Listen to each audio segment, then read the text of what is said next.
Bonjour à vous et bienvenue à cette deuxième séance intitulée Des inégalités révélées par la crise sanitaire du colloque Société, crise et santé publique en Europe, en Amérique latine et dans les Caraïbes, organisé par l'Institut des Amériques et en partenariat avec la Fondation ELAC, Europe, Amérique latine et Caraïbes, l'Agence française de développement et le ministère de l'Europe et des Affaires étrangères dans le cadre de la Semaine de l'Amérique latine et des Caraïbes.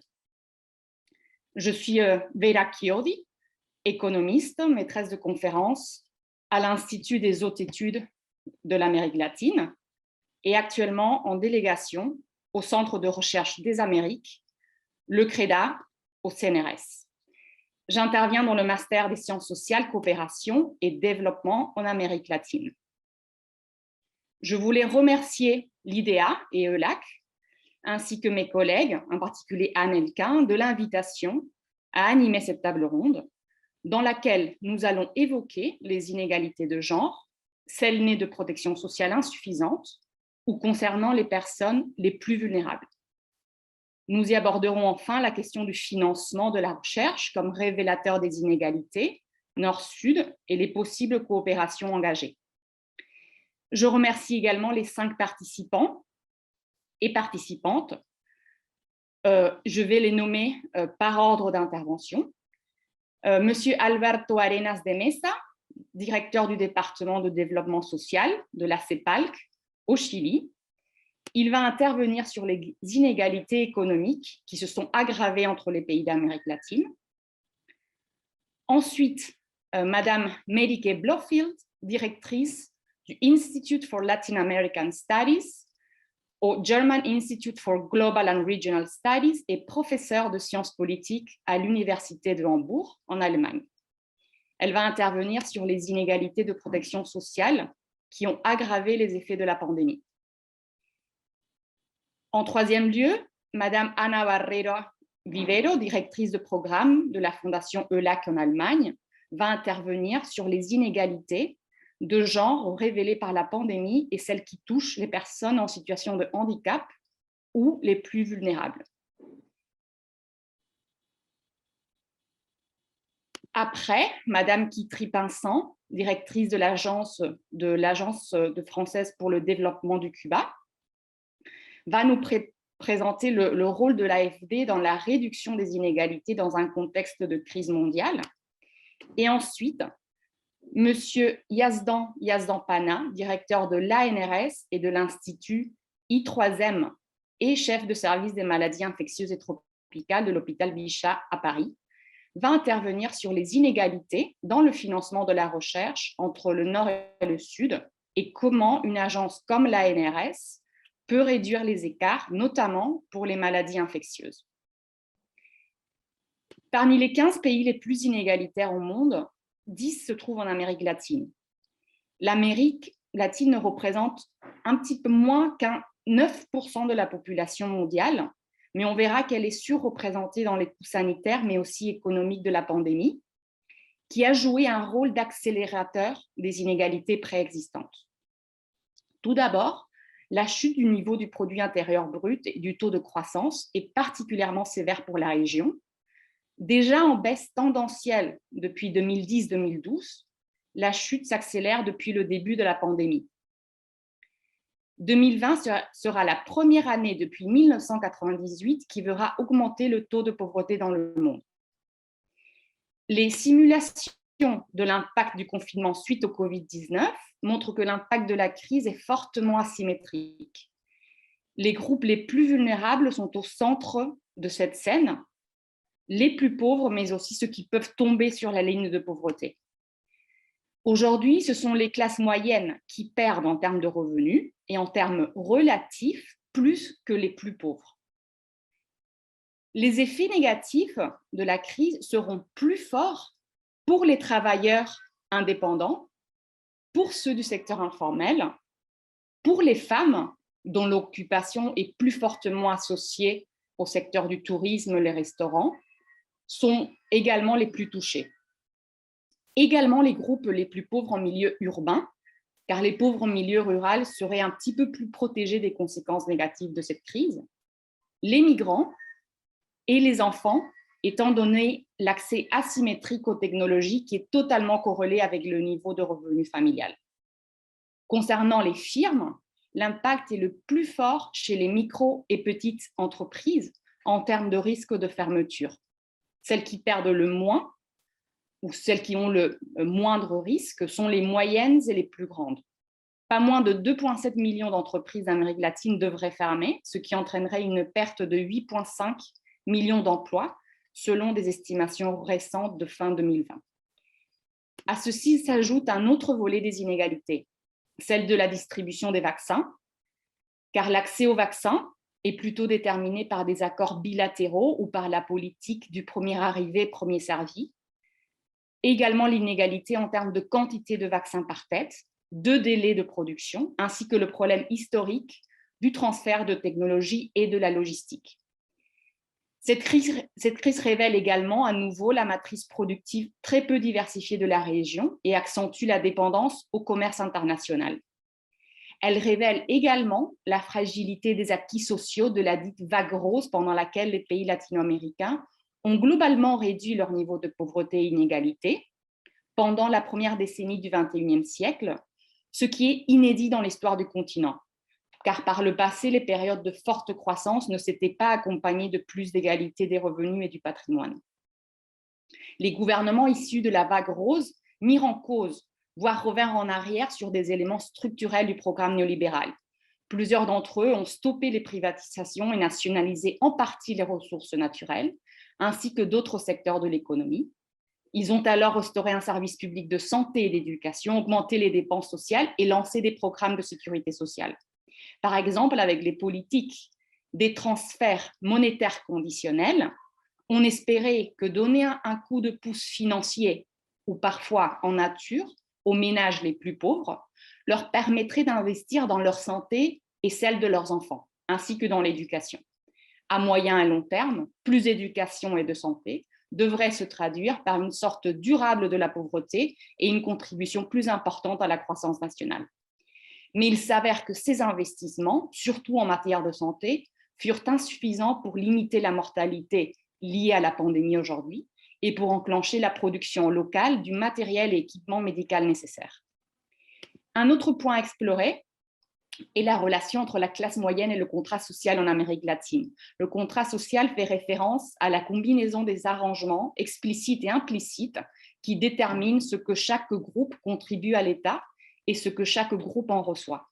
L'essence du contrat latino-américain à la fin du XXe siècle était pour la plupart de la région d'avoir des sociétés qui payaient peu d'impôts et en recevaient de faibles services publics.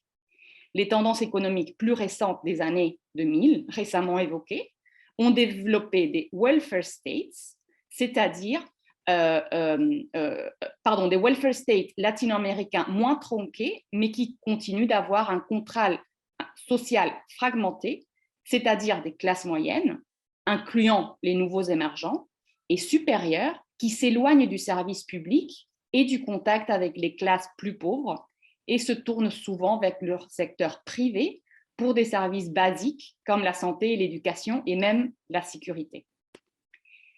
La fermeture des écoles sur de longues périodes, produit de la pandémie, est une nouveauté dans l'histoire récente.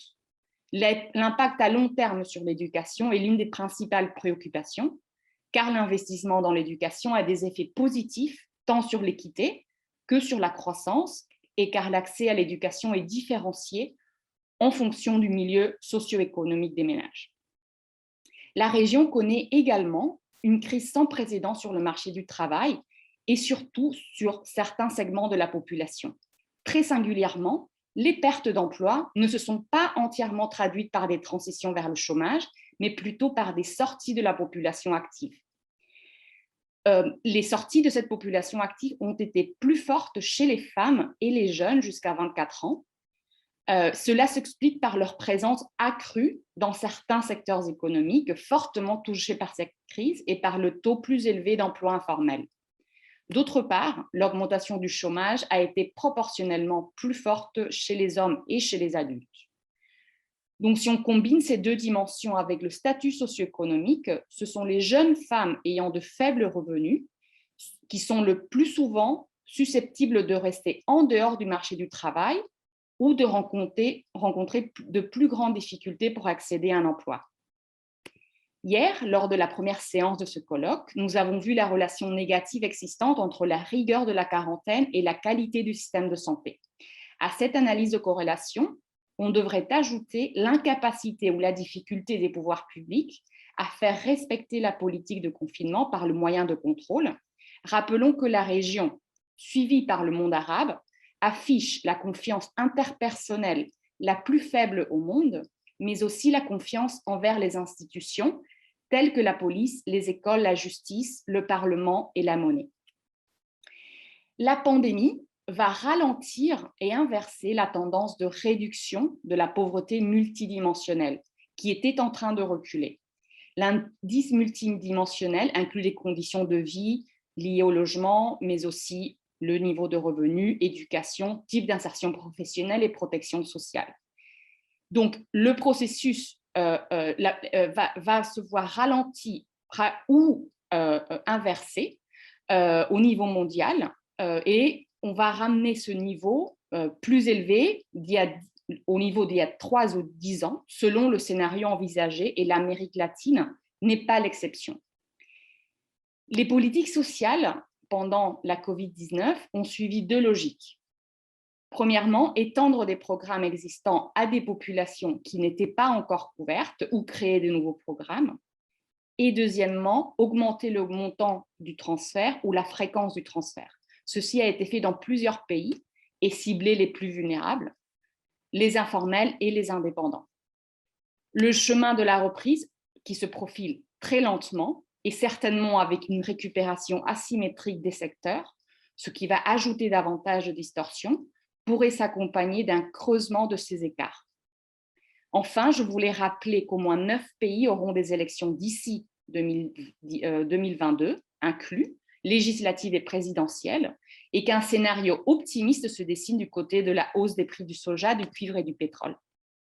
Je vais passer maintenant la parole à notre premier intervenant, Monsieur Alberto Arenas de Mesa, directeur du département de développement social de la CEPAL. Et pour le public, je vous conseille de ne pas attendre la fin et d'utiliser l'onglet de questions-réponses QR pour poser des questions à nos intervenants en précisant, si possible, à qui s'adresse la question. Et les questions seront lues et ensuite on va y répondre. Bueno, muy buenos días a todas y todos. Desde Santiago de Chile y Pontoise, en Francia, ¿no? Por los cambios por los temas de horario. Voy a compartir pantalla. Ustedes me dirán si es que se ve, digamos, mi presentación, por favor. Bueno, aprovecho de... ¿Sí? Ahí se ve la presentación. Perfecto. Bueno, desde la Comisión Económica para América Latina y el Caribe es un placer estar participando en el día de hoy en este coloquio internacional, en especial en este panel sobre la crisis sanitaria revelando desigualdades, y un saludo especial y un agradecimiento al Instituto de las Américas que nos ha hecho esta invitación para compartir con ustedes en este momento tan importante además para la región y tan crítico, ¿no? Como la moderadora explicaba. Un saludo para todas las panelistas que también están, digamos, hoy día en este panel. Bueno, mi presentación va a versar sobre América Latina y el Caribe, el impacto, y bueno, doy las disculpas del caso Je ne parle pas français, pero espero, digamos, que mi español algo se entienda. Voy a hablar sobre el impacto de la pandemia del COVID-19 y la necesidad de construir estados de bienestar. Básicamente la pandemia ha profundizado los problemas estructurales de desigualdad ha evidenciado brechas y desigualdades estructurales con altos niveles de protección social y baja productividad en la región. Entre otras cosas, ha magnificado esta injusta división del sexual del trabajo y la organización social del cuidado, con estadísticas bastante desalentadoras respecto de un retroceso de una década en la inclusión laboral de las mujeres en promedio en la región. Y básicamente lo que se plantea es que esta pandemia tenía un impacto desigualizador en distintos ámbitos. Cuando uno ve el ámbito, por ejemplo, del mercado laboral muy concentrado en trabajadores informales y jóvenes. Hay distintas medidas de emergencia de protección social que se han tomado por los distintos gobiernos. Ahora, sin embargo, esto en la región no ha permitido, no ha evitado que la pobreza y la extrema pobreza aumenten, como vamos a ver en la presentación. Y efectivamente, digamos, es muy importante en ese sentido que los países sigan manteniendo estas medidas de protección social en el 2021. Y en ese contexto se requieren políticas públicas para enfrentar obviamente esta pandemia. Y lo que hemos dicho es conectar la emergencia con una recuperación transformadora que coloque en el centro la igualdad y la sostenibilidad en un contexto de avanzar hacia estados de bienestar con base a nuevas coaliciones y un renovado pacto social. Ojalá tenga algo de tiempo para comentar respecto a esta materia. ¿Qué hemos dicho? La región es una de las regiones en desarrollo más afectadas por el COVID-19. Ustedes pueden ver ahí en el gráfico. América Latina y el Caribe es el 8,4% de la población mundial. Sin embargo, representa el 19,2% de los contagios por COVID-19 a nivel mundial y representa el 29,2% de las muertes, de los fallecidos registrados por COVID-19 en el mundo. Y en ese sentido, es una de las regiones más afectadas. Esto se da por sus características de urbanización, hacinamiento, sus sistemas de salud fragmentados, subfinanciados y con déficit en distintas áreas. Y básicamente, adicionalmente, se da por un lento y desigual acceso al proceso de vacunación. Vacunación que en todo caso, obviamente, digamos, para controlar, digamos, la crisis del COVID-19 y avanzar en una recuperación transformadora se requiere básicamente una acción y un acceso universal y equitativo a las vacunas. Sin embargo, hay claramente desigualdades en el acceso a las vacunas a nivel global y, por qué no decirlo claramente, a nivel regional. América Latina y el Caribe no alcanzará la inmunidad de rebaño o la inmunidad colectiva durante el 2021. Y básicamente las estadísticas muestran que menos del 10% de la población ha recibido 2 dosis de vacunas en estadísticas al mes de abril en 16 países de América Latina. Y si uno sigue, digamos, esta tendencia, obviamente pone en duda, digamos, esta inmunidad colectiva, no solamente en el 2001, sino que básicamente si no hay cambios sustantivos en lo que hemos denominado el acaparamiento internacional del acceso a las vacunas, como otras restricciones, tanto logísticas, en distribución, insumos, etcétera, básicamente la región no va a alcanzar, digamos, esta meta. Y en ese contexto urge una solidaridad internacional y regional y un fortalecimiento de la institucionalidad pública para justamente poder alcanzar estos temas. La pandemia ha afectado en otras cosas, digamos, además de los encierros, de las cuarentenas, el confinamiento, que 167 millones de estudiantes han estado, digamos, afectados por el cierre de sus centros educacionales, y básicamente la conexión vía Internet, el acceso a Internet de los hogares, hay una diferencia muy sustantiva entre los hogares de bajos ingresos respecto de los altos ingresos, y esto de una otra manera quiere decir que las brechas que existían antes de la pandemia, lamentablemente se están, digamos, agrandando. Los impactos de la crisis del mercado laboral aumenta la tasa de desocupación, disminuye la tasa de participación sustantivamente y se amplían las brechas de género.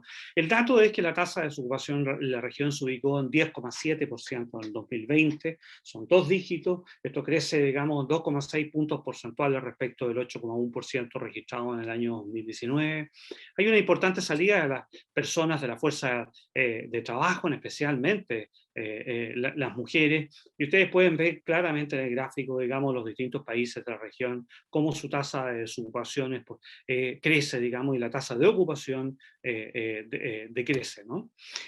La desigualdad se profundiza en términos de empleo y de ingresos. Nuestras proyecciones en CEPAL indican que el índice de Gini habría empeorado con las medidas anunciadas, a pesar de las medidas anunciadas por los gobiernos de protección social de emergencia en 2,9%. Hay una variación promedio de la desocupación de 2,6 puntos porcentuales, una desocupación en el primer quintil, en el gráfico de la izquierda, de 20 puntos comparado con el quintil de más altos ingresos de 3,9.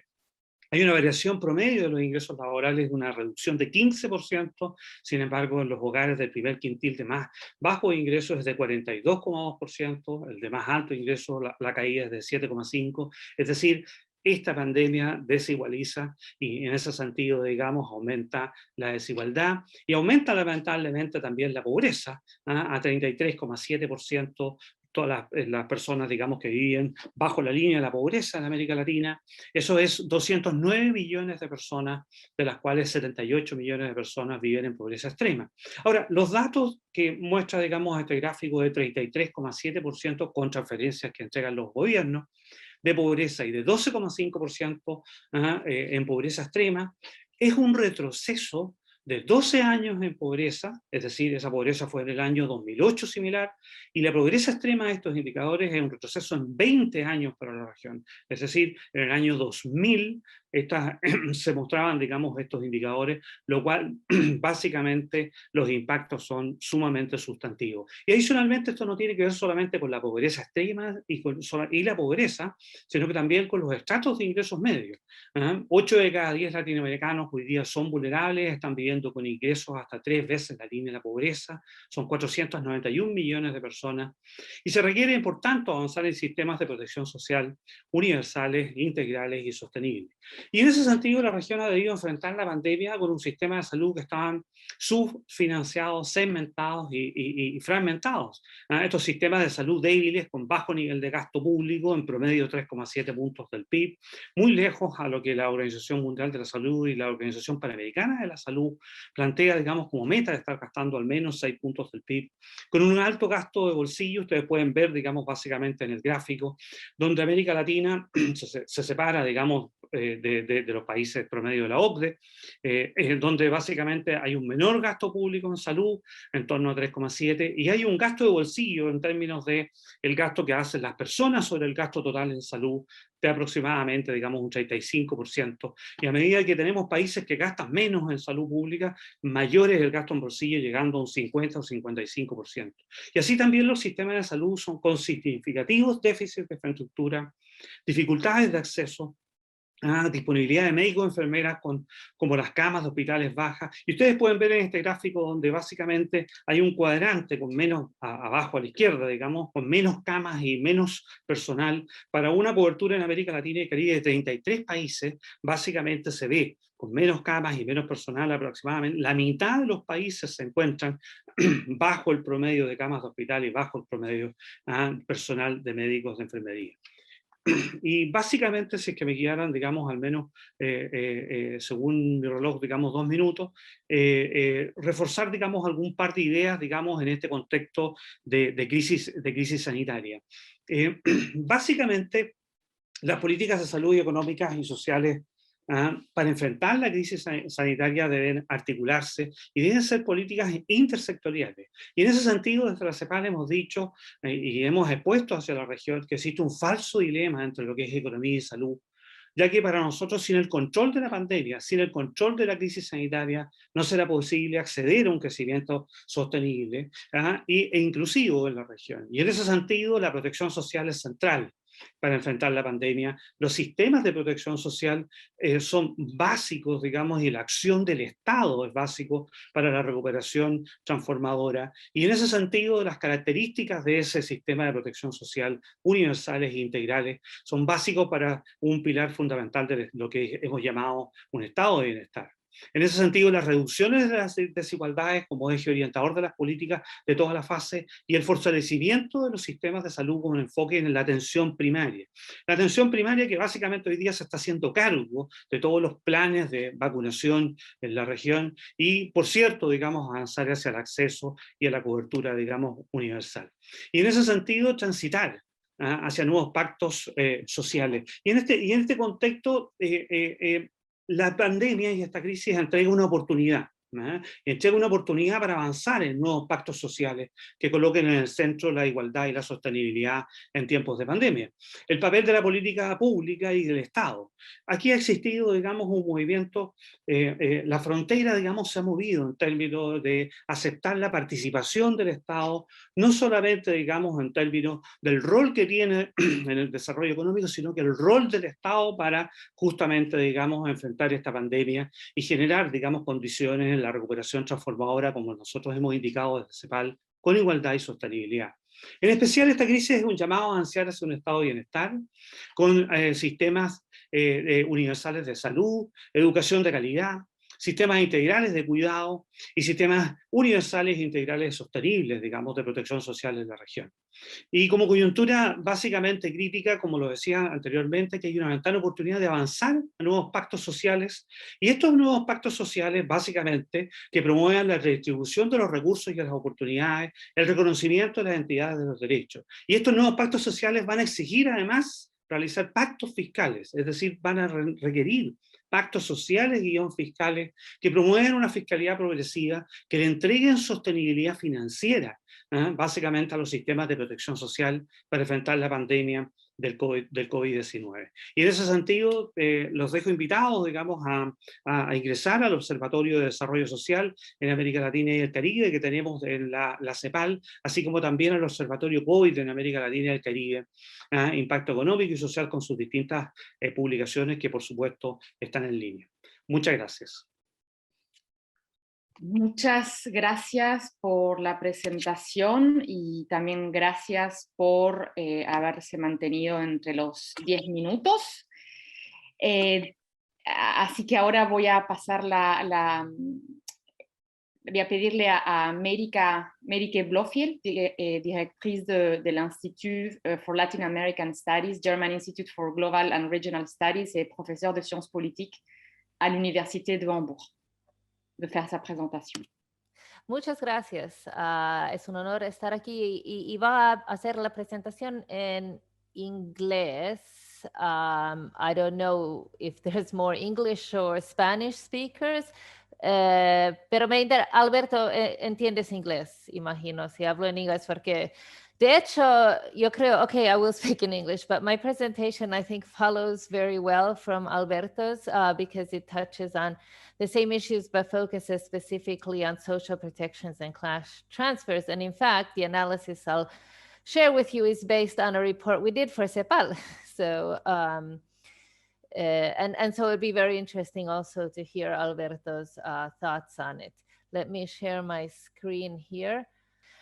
Bueno, voy a presentar en estos 10 minutos un proyecto que estoy haciendo con Jenny Preble y Cecilia Gianbruno sobre lo que responding to the COVID-19 social crisis and looking at social protections, particularly income support in the form of cash transfers in Latin America over the past year in response to the COVID pandemic. So very briefly, and Alberto already covered this really nicely, so I won't say much more, but Latin America has been particularly hit by COVID. The context of high inequality, labor informality, and very high levels of urbanization made it difficult to contain the spread of COVID-19. And add on top of that, the problems with a very dualistic public health system, as he already pointed out. And so the pandemic toll in Latin America has been very high compared to its share of the global population so far. Also, the economic toll has been particularly high in the region compared to other regions of the world. What I'll do here is I'm going to focus.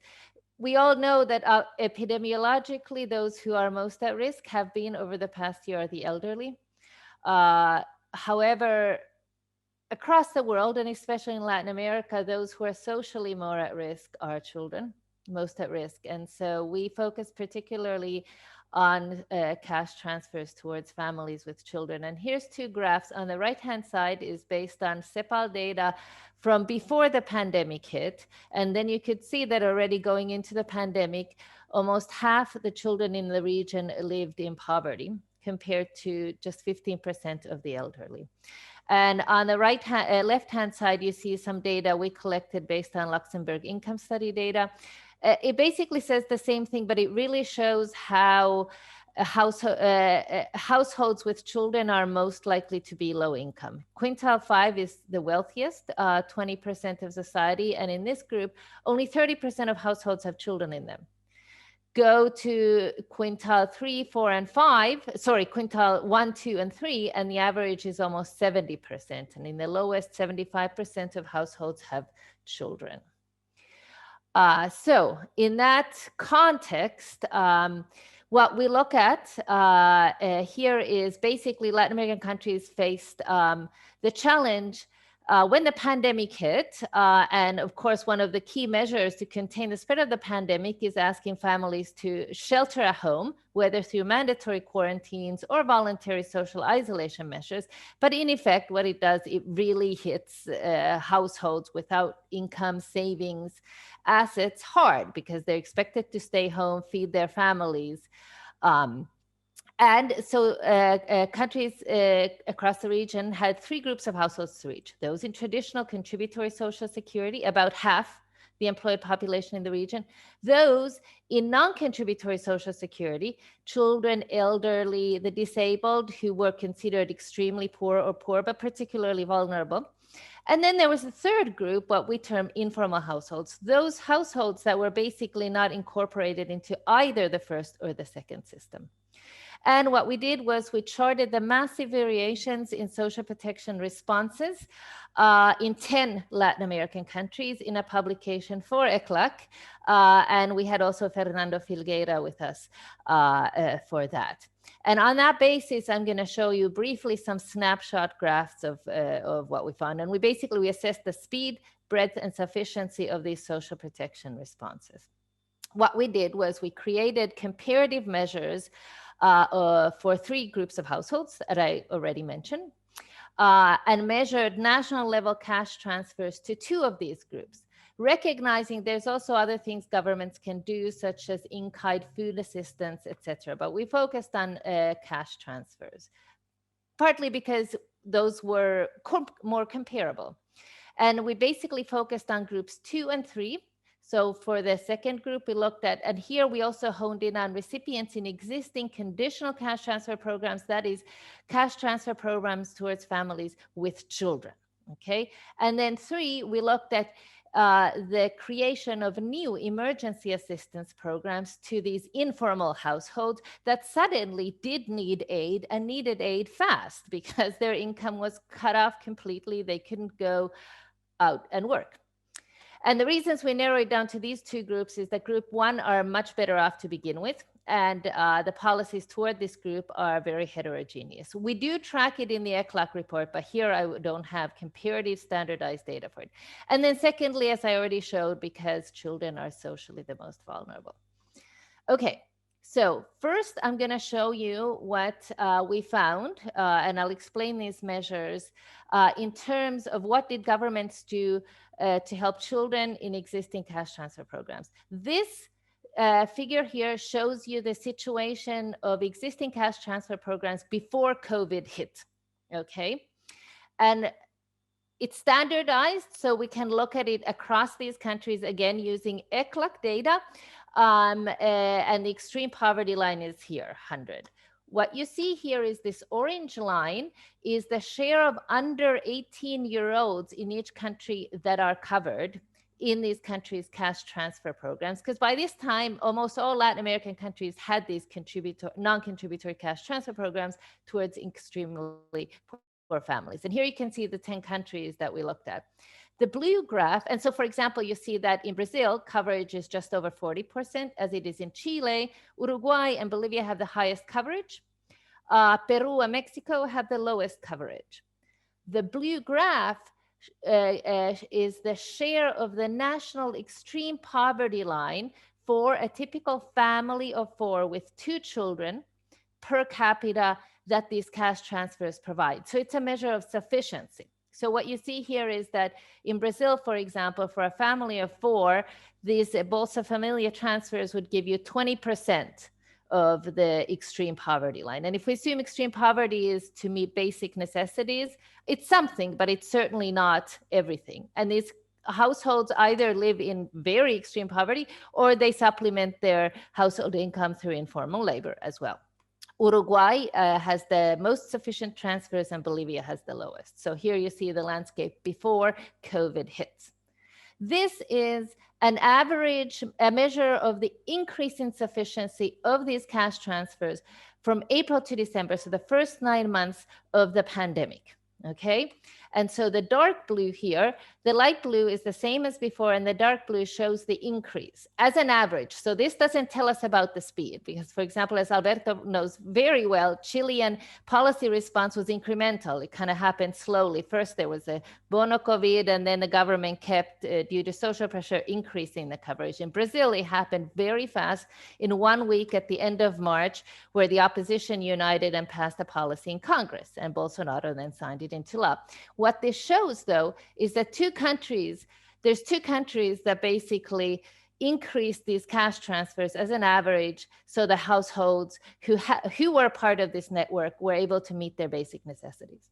And that's Brazil and Chile. And then other countries, you can see variable results. So this is on sufficiency. These graphs don't tell us about coverage. Coverage remains largely the same, except for some coverage increases that during this year take place in Brazil, Argentina, and Ecuador. I can talk more about that as well.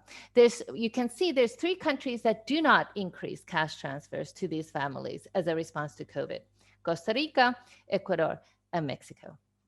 Then the second and very interesting basically creation of new programs were the new cash transfers toward informal workers and households. And here there was rapid policy creation and expansion taking place in the first few months in response to the pandemic, as governments realized the pandemic wasn't going away and that they had huge chunks of the population they were not reaching.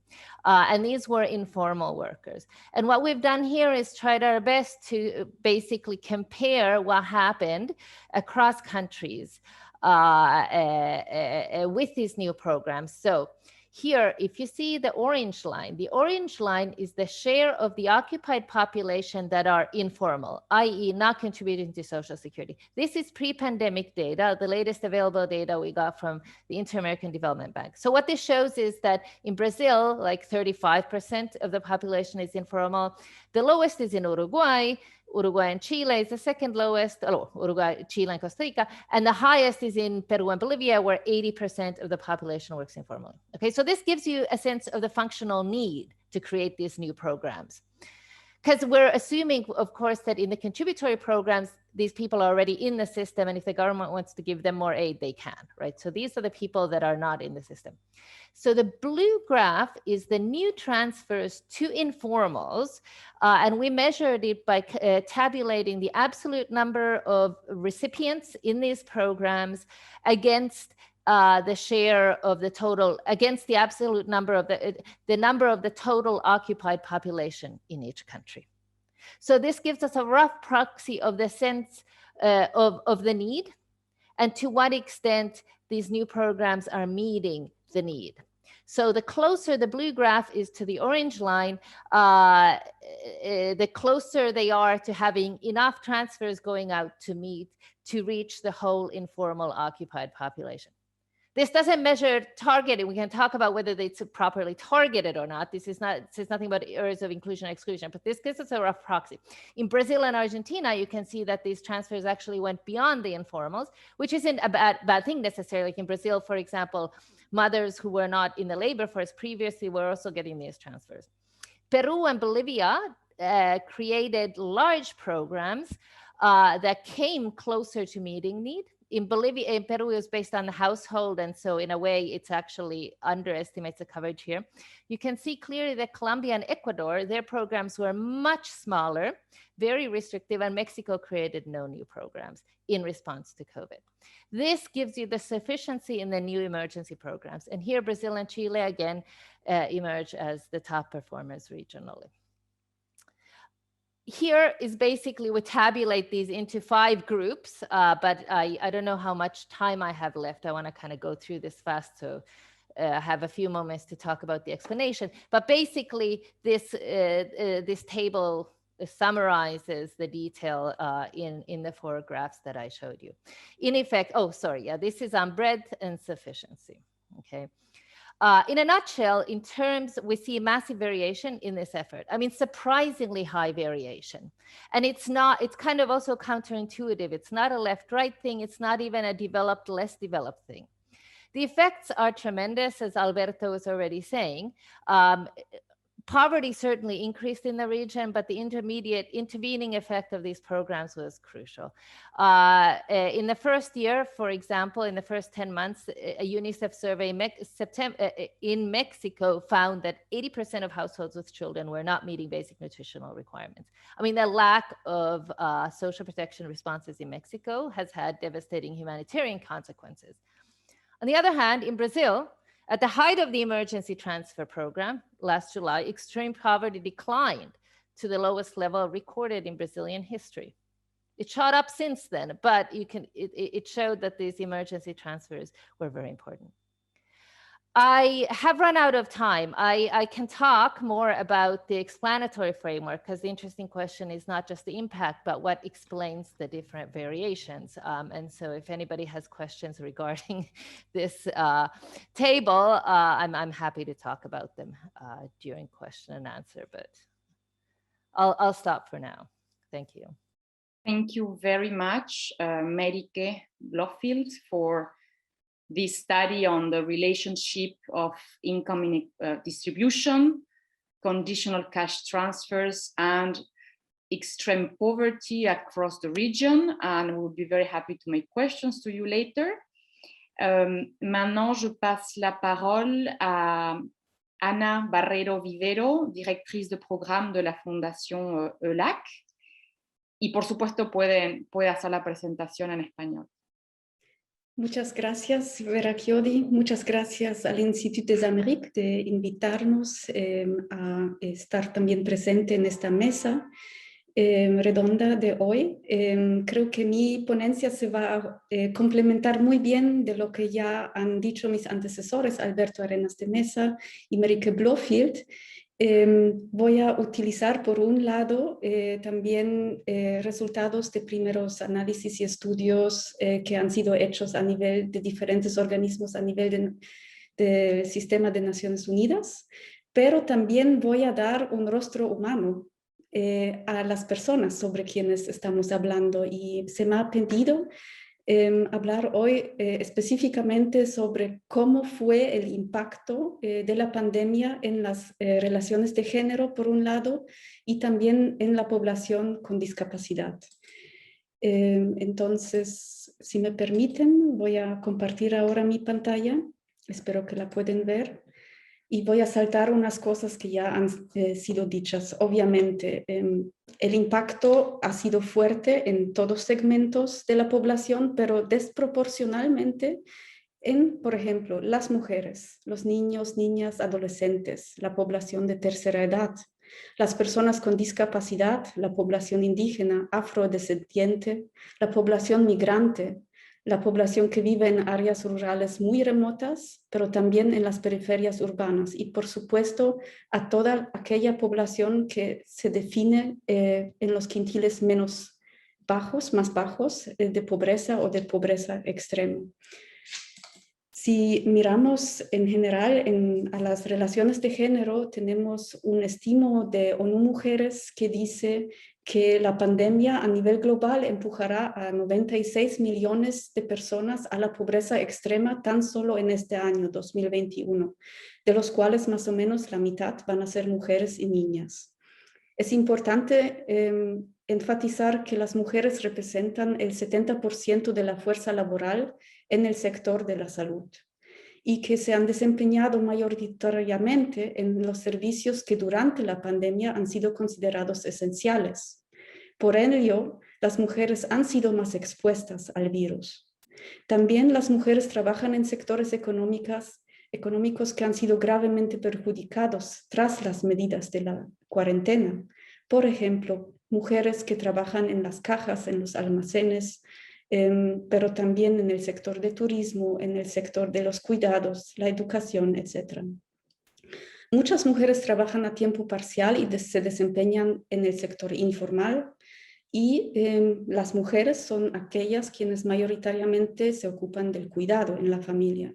Entonces también las mujeres enfrentaron un mayor riesgo de pérdida de sus ingresos, de su empleo, un aumento en la precariedad de la economía informal y todo aquello combinado con una sobrecarga de trabajo doméstico, del cuidado y educativo no remunerado en sus hogares. Lo que es una consecuencia muy grave es que se evidenció también el aumento de casos y la intensidad de episodios de violencia tanto sexual como física y psicológica. La posibilidad de reportar agresiones y recibir protección durante la cuarentena se ha visto muy reducida. Con el aumento del uso del Internet y teléfonos móviles durante la pandemia, también aumentaron los casos de aumento de violencia de género en línea, además del abuso sexual de niñas y niños. Toda esta situación agravó la salud mental de mujeres y además también se evidenciaron tremendas brechas digitales en cuanto a relaciones de género. Aquí les he traído algunos testimonios que me han sido enviados recientemente por organizaciones en diferentes partes de América Latina. No voy a leer todo, pero unas frases. Aquí tenemos un testimonio de una mujer de Nicaragua que dice lo siguiente: mi hermana murió el 11 de abril de 2020, padecía de diabetes. Sobrevivía con su medicamento que ella misma lo asumía como podía. Vivía de una pequeña venta. Su muerte fue de repente, nos dijeron que murió por estado de shock. Esto que se sube al azúcar al máximo. Realizaron exámenes de sangre y de PCR, pero no nos dieron ningún resultado. Poca gente nos acompañó en el entierro. Fue muy difícil. En un momento yo presenté síntomas y hasta hoy no sé si era o no era coronavirus, porque hacerse una prueba de PCR es cara y tienes que viajar a Managua para hacértela, lo cual es contradictorio con las mismas medidas de confinamiento. Te sientes sola con tus dificultades y eso también empeora tu salud. Hay mucha gente que se automedica y pone en peligro su salud. En estos momentos, se refiere a las semanas pasadas, hay un rebrote de la pandemia y los hospitales están por colapsar. El personal de salud no da abasto. Cada sala tiene 2 enfermeras para atender 50 pacientes y no tienen los equipos necesarios de protección. Algunas enfermeras han tenido que comprarse sus propias batas, gorros, guantes y mascarillas. Aquí tenemos otro testimonio de una mujer afrocolombiana. Ella dice: al llegar a esta pandemia, la alcaldía dictó medidas de confinamiento. Solo podíamos salir el día que nos tocaba el último dígito de la cédula. Todo era restringido. No hemos podido trabajar. Nuestro municipio es turístico y vivimos de las temporadas para poder ganar el sustento de cada día. Anteriormente comprábamos un huevo en 200 pesos. Hoy vale 500. Una libra de arroz, 1.000. Hoy 2.000. Azúcar, la libra 1.500, hoy 2.500. El litro de aceite 10.000, hoy 18.000. Los servicios públicos cuestan y sin empleo, ¿cómo los vamos a cancelar? Dependo hoy día de mí misma y lo poco o mucho que la familia me ayuda. En la pandemia juntamos fuerzas y logramos vender diferentes frutas y postres. Hoy, con el rebrote del virus, y las ventas ya no son iguales y solamente contamos con clientes virtual a domicilio. Finalmente, un testimonio de una mujer brasileña. Soy madre de familia. Durante este año y medio de pandemia se nos quitó el suelo debajo de los pies. La vida está siendo difícil. Me siento como un pez fuera del agua, con poco trabajo. Tengo una considerable cantidad de deudas porque hay ancianos enfermos en la familia a los que tenemos que ayudar. Y ahora es más difícil. Me siento con los pies y las manos atadas. Hasta hoy son complicados los desplazamientos y se me hace difícil ver a los parientes solo desde lejos. Si alguien se enferma, no consigue la medicina gratis en el centro de salud. Salgo de casa todos los días para trabajar, salir a buscar comida para la familia. No siempre se consigue. Sería necesario aumentar el salario mínimo para los trabajadores de bajos ingresos, porque trabajamos solo para pagar las facturas. No gastamos en nada más allá de esto. Hasta comer se nos hace difícil. Ahora cambio un poco de contexto y me dirijo a las personas con discapacidad en América Latina y el Caribe. Para contextualizar, esta es la población en general que se encuentra entre los quintiles más pobres y depende básicamente de sus redes familiares y comunitarios. La arquitectura institucional, jurídica y operativa que garantice el acceso a derechos de protección social a esta población todavía es muy incipiente en la región. Ya antes de la pandemia, según UNICEF, 7 de cada 10 niños y niñas con discapacidad no iban a la escuela. Por ello, también la inserción laboral de las personas con discapacidad es sumamente difícil. Depende, por ejemplo, de factores como la accesibilidad al transporte, la disponibilidad de ajustes en los lugares del trabajo, la persistencia de estereotipos, la escasa calificación técnica de estas personas y otras razones. Entonces, no es de sorpresa que la población con discapacidad experimenta mayores tasas de desempleo que la población en general y muchas veces es receptora de pensiones o transferencias monetarias. Tras la pandemia, muchas personas con discapacidad se vieron enfrentados con un difícil acceso a medidas básicas de higiene. Tenían dificultades para mantener el distanciamiento físico. Hubo problemas por la necesidad de tocar cosas para obtener información del entorno para personas con discapacidad visual, por ejemplo. El uso de mascarillas implicó limitaciones de comunicación para personas sordas. Y en general hubo obstáculos para acceder a la información sobre la pandemia y las medidas sanitarias. En materia de educación, obviamente, al igual que todos los niños con discapacidad también no podían acceder a la escuela. Hubo barreras para acceder a ofertas de aprendizaje a distancia, además de escasez de materiales educativos accesibles, metodologías pedagógicas adecuadas y adaptaciones curriculares.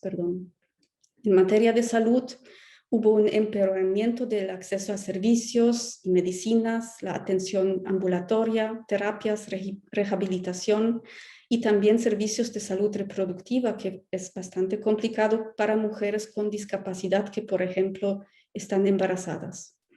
Hubo una muy incipiente provisión todavía de servicios alternativos como la telemedicina o la atención en línea y se presentaron dificultades severas cuando personas con discapacidad se enfermaron del COVID. En el ámbito de trabajo, muchas personas con discapacidad perdieron su fuente de ingreso, bien sea informal, bien sea formal. Y si bien algunas empresas inclusivas facilitaron el teletrabajo para sus empleados, esto obviamente fue vinculado con muchas condiciones que no siempre podían cumplir las personas con discapacidad. Por ejemplo, la disponibilidad de tecnologías, su manejo, y también el hecho de que sus funciones laborales tendrían que ser compatibles con el teletrabajo.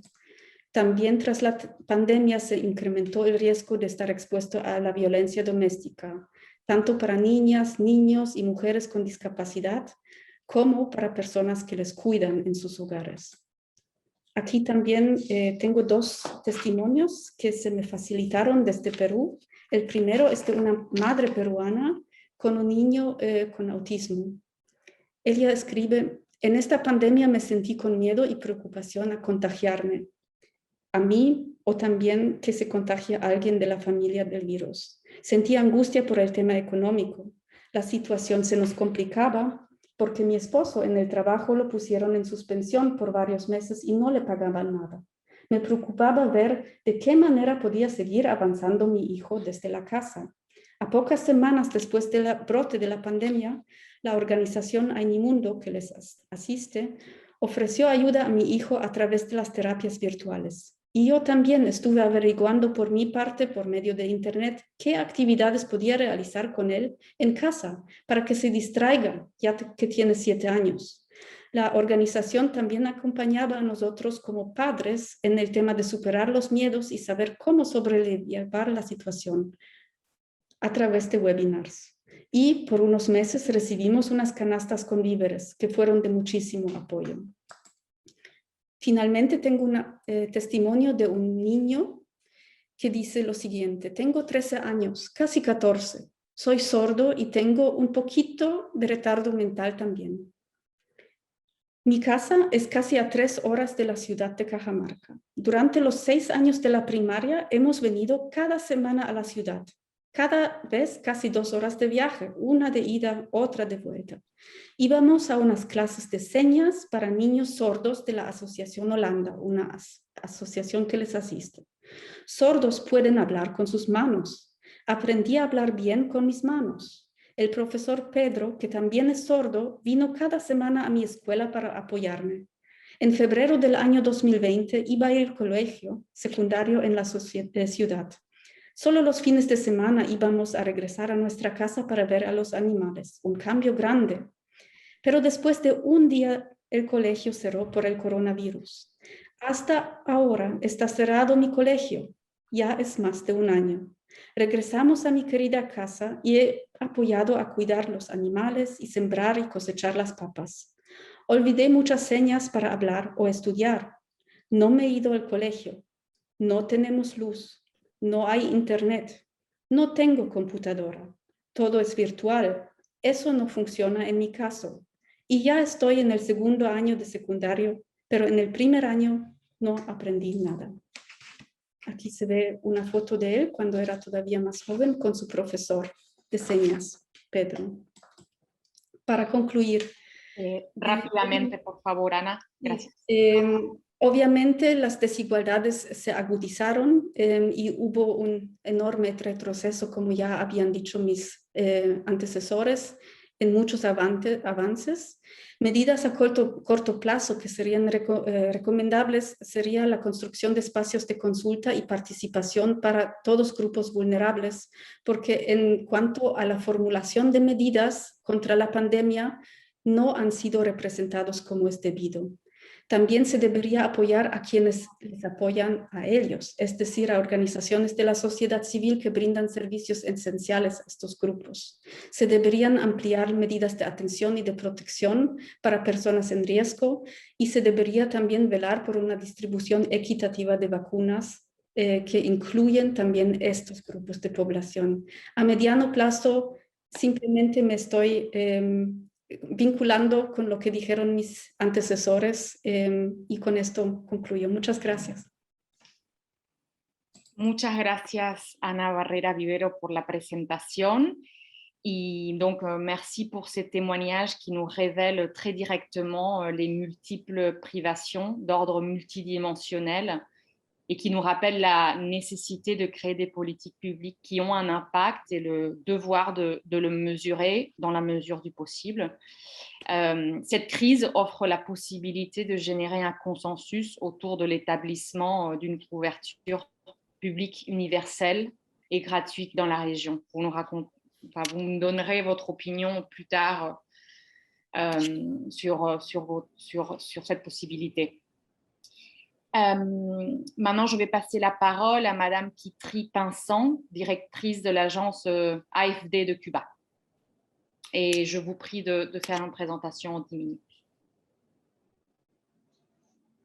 Bonjour à tous, merci beaucoup pour l'opportunité de participer à ce séminaire. Merci pour toutes les présentations extrêmement intéressantes. Je vais parler de l'expérience de l'AFD dans le secteur de la santé à Cuba. À vrai dire, le titre du séminaire, Salud para Todos, est un titre qui résume en quelques mots la philosophie du modèle cubain de médecine sociale, qui est né après la révolution de 1959 et qui a permis à Cuba le démarquant à l'échelle du pays, à l'échelle du continent et bien au-delà. Je commencerai par rappeler, mais très brièvement, les fondements du modèle de santé cubain, puisqu'ils ont été hier présentés par Madame Luisa Batilia Iniguez Rojas, professeure à l'Université de La Havane. Je reviendrai aussi rapidement sur les principaux défis exacerbés par la crise Covid, puis j'aborderai dans une deuxième partie l'expérience de l'AFD dans le secteur de la santé pour illustrer le propos et les défis actuels. Et essayer de démontrer comment une agence de développement, un développeur, tente de répondre à ces défis. Donc, pour commencer, les fondements du système de santé cubain. Donc, le système de santé cubain est basé sur la fourniture de soins de santé gratuits et de qualité pour tous les habitants, sans distinction. Et le gouvernement a développé une politique extrêmement forte, très volontariste de santé publique, qui est centrée sur la médecine préventive et la prise en compte des déterminants de la santé. L'ensemble des services de santé à Cuba fait l'objet d'un financement et d'une organisation logistique publique exclusivement. Alors cette politique volontariste, elle se concrétise avec 11% du PIB national qui est consacré aux dépenses de santé. Alors avec une couverture extrêmement forte suite à des investissements massifs depuis les années 80 dans le secteur. On compte 150 hôpitaux, 451 polycliniques, 11 000 postes de santé de quartier, 29 banques de sang, et les structures de santé primaire couvrent 97% du territoire. On a l'un des taux de couverture par les médecins les plus élevés de la planète. En parallèle, l'État cubain a également développé, à partir des années 70, une industrie pharmaceutique et biotechnologique de pointe. Le secteur est entièrement étatique. Il est composé d'une trentaine d'entreprises publiques qui comptent 64 installations de production. Toutes sont regroupées dans un groupe public Bio-Cuba Pharma. Au niveau économique, la santé est l'un des principaux secteurs d'activité cubain, ainsi que le premier secteur d'exportation. L'industrie pharmaceutique cubaine est pleinement intégrée au marché mondial, avec une volonté marquée du gouvernement de promouvoir un modèle alternatif de partage de connaissances dans le cadre d'échanges sud-sud. On en reparlera dans la deuxième partie. Et dans le secteur des vaccins, ça passe notamment par des activités de transfert de connaissances ou de technologies avec les pays d'Afrique et d'Asie. J'illustrerai ce propos également à travers un projet en seconde partie. Alors, pour maintenir la qualité de ce système et tout ce dispositif, les autorités sont confrontées à des défis majeurs exacerbés aujourd'hui. Parmi les facteurs, évidemment, la fin de l'aide soviétique, la mise en place de l'embargo américain, la politique de sanctions qui a été renforcée par l'administration Trump. Ces éléments ont eu comme conséquence principale de réduire drastiquement l'importation des matières premières pharmaceutiques, ainsi que l'approvisionnement en équipements biomédicaux et en fournitures médicales. On parle de pièces de rechange consommables, réactifs, seringues, matériel jetable, lesquels sont indispensables au bon fonctionnement des équipements. Ces difficultés d'approvisionnement et de renouvellement des équipements médicaux laissent un nombre très important de structures sanitaires, y compris dans les hôpitaux, relativement dépourvues d'équipements en état de marche, où on peut voir des équipements qui sont relativement obsolètes.